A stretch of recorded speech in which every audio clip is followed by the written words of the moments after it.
Assalamu alaikum. It is exactly 9 o'clock, and we are now joined by community leader Zubair Patel regarding protest action in the south of Johannesburg, regarding protest action for, we understand they've been having issues around water supply and a whole lot more.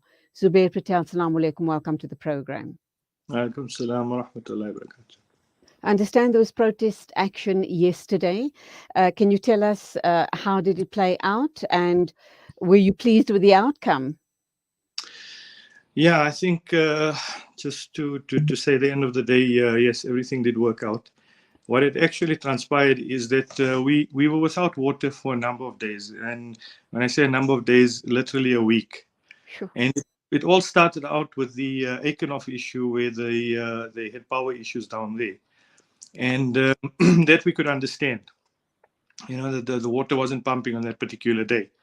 But nonetheless, what it transpired is that after that particular day's 5 or 6 hours of outages, power outages, suddenly we were told that we don't have water in our reservoir, which didn't make sense to us at all. I mean, you cannot suddenly have not water in your reservoir after a short outage of power, when load shedding on other days could go up to 10 to 12 hours and you still have water. And we gave it a day or two, and on the second day I realized that there was a huge pipe burst in the area.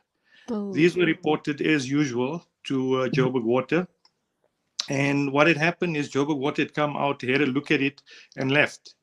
And this went on for 3-4 days in a row. They just weren't doing anything. Then it was a blame game between Joburg Water and Rand Water as to whose responsibility it was to actually fix the stuff. Long story short, we were just fed up of waiting, and we couldn't wait any longer. Nobody was taking responsibility. There was no ownership by anyone on getting the matter resolved. And I think the community were at their wits' end on this matter. The media came in yesterday morning to cover the story, and within minutes, Joburg Water appeared on scene. We were very grateful for that, because at least something was being done. They then we just asked for a plan of action. That's all we wanted. That's what the community wanted. We wanted to know the way forward. Joburg Water then did start the repairs. It turned out there were 3 leaks in the area that were major, that wasn't allowing the water to come back to the homes, and that was the big issue. We saw the suburbs around us; the water was coming back to them, and unfortunately, we weren't getting any because of this major pipe burst. And so the pipes were then the repairs were set last night. It was all done, I think, at midnight, at about 12:15 last night. The last of the 3 major repairs were done. And the water started coming through at 2 in the morning. Rand Water had to play their part and open valves that are under their control. And Joburg Water then opened valves that are under their control. And the water started coming through. Alhamdulillah, so a good ending. But of course, it took protest action on your part and the residents' part to make this happen. Why does, I often ask why? Why? We're paying for services, please supply the services. You certainly are going to keep a very beady eye open on all of these issues as far as service delivery is concerned in your area.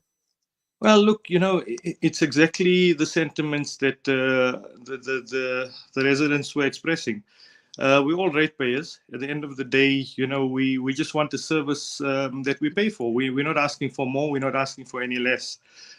Treat us fairly, treat us justly. Because we are not a community that takes harsh action against the council when service is not delivered, I think we're taken for granted. And quite frankly, the whispers amongst the community is that if they need to start getting more stringent with the manner in which they protest, they're going to. And you can't blame them for thinking that way.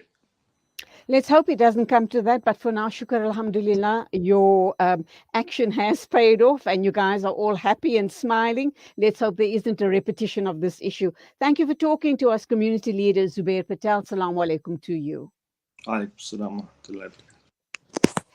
4 minutes after 9 o'clock, News and Views. Standing by is the news correspondent. That, of course, is Zaid Jadwat. He doesn't need any introduction, but anyway, he is our news correspondent and he'll be with us in a minute to share the news bulletin of the morning, inshallah.